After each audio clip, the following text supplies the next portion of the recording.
너 그 소식 들었어? 고발뉴스에서 마트를 한대. 어디로 가야 돼? 가긴 어딜까? 인터넷 쇼핑몰이라고. 포털에서 고발마트를 검색해봐. 어마어마하게 많은 제품들이 은하계 최저가로 공급되고 있어. 고발마트 함께 해주시면 정말 감사하겠습니다. 고발마트에서 만나요. 대한민국은 미국의 식민지인가? 동맹의 이름으로 존재하는 속국일 뿐인가? 정세현 민주평화통일자문회의 수석부의장은 미국 의회 인권위원회가 청문회에서 한국의 대북전단 금지법 개정이 필요하다고 지적한 것에 대해 반발했다. 정세현 부의장은 이날 YTN 라디오와의 인터뷰에서 대한민국의 21대 국회에서 제적 300명 중 187명이 찬성해서 통과된 법을 다시 국회가 개정하라는 것은 민주주의 국회 운영 원리 첫 번째인 일사부재의 원칙에도 안 맞는다고 지적했다. 정 부의장은 혹시 미국은 그걸 할 수 있는지 모르겠는데 대한민국의 법 개념으로 그건 안 된다고 일축한 것. 미국 의회 톰 렌토스 인권위원회 공동위원장인 제임스 맥거번 민주당 하원 의원은 현지 시간으로 15일 대북전단법 청문회에서 나는 개인적으로 한국 국회가 그 법의 수정을 결정하길 희망한다고 밝혔다. 이에 대해 정세현 부의장은 미국은 자기들이 하라고 하면 한국이 뭐든지 하는 것처럼 알고 있는데 잘못된 것이라고 비판했다.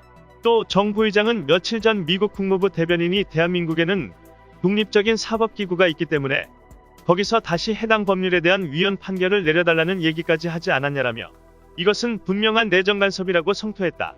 미 국무부가 운영하는 미국 의소리 방송은 지난 14일 국무부 대변인실 관계자가 미 의회 대북전단 금지법 청문회에 대한 논평 요청에 대해 우리는 한국이 독립적이고 강한 사법부가 있는 민주주의 국가로서 이 법을 재검토할 수 있는 도구를 갖추고 있다는 사실을 존중한다고 밝혔다. 미 의회와 미 국무부가 합동으로 대한민국 의회 위에 군림하며 입법을 지시하는 심각한 내정 간섭이 이뤄지고 있는 것. 대북전단 금지법 청문회에 대해 정 부의장은 증언자들의 인적 구성이 보수적인 성향이 많은 사람으로 돼 있고 진보 성향 얘기를 할 수 있는 사람은 한국계 젊은 국회의원이 있었는데 그나마 양비론적으로 얘기를 했더라고 평가했다. 정 부의장은 다행히도 접경 지역 현실, 삐라뿌리는 탈북단체 말고 보통 탈북민들의 정서를 반영할 수 있는 사람이 하나 들어갔다.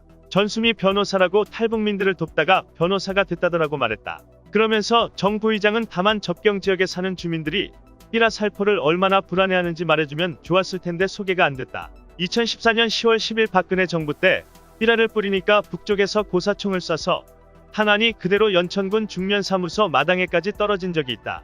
그런 이야기를 해줬다면 좋았을 것이라고 아쉬워했다. 한편 윤건영 더불어민주당 의원은 청문회의 인적 구성에 대해 보다 강도 높게 비판하고 나섰다.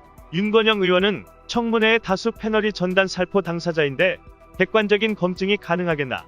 전체 6명 패널 중 4명이 이전부터 전단 살포 금지를 비판해온 사람으로 심지어 전단 살포를 직접 지원하던 분도 있고 수잔 숄티 북한 자유연합 대표는 박상학 씨와 같이 기자회견도 여러 차례 한 인물이다라고 지적했다. 윤 의원은 이번 청문회가 어떻게 탄생했고 그 내용이 어떤 수준인지 직접 보고도 국내 일부 언론은 자신의 입맛대로 이슈화하고 있다. 정치적 목적으로 미국까지 쫓아가서 공론화시킴으로써 이번 청문회를 사실상 만들어낸 야당 정치인과 일부 단체들이 원했던 것이 이런 장면이었는가 참 딱하다라고 질타했다.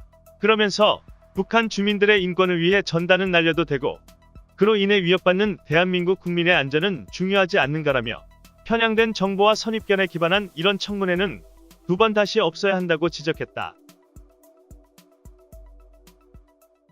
이상 뉴스 검색이었습니다.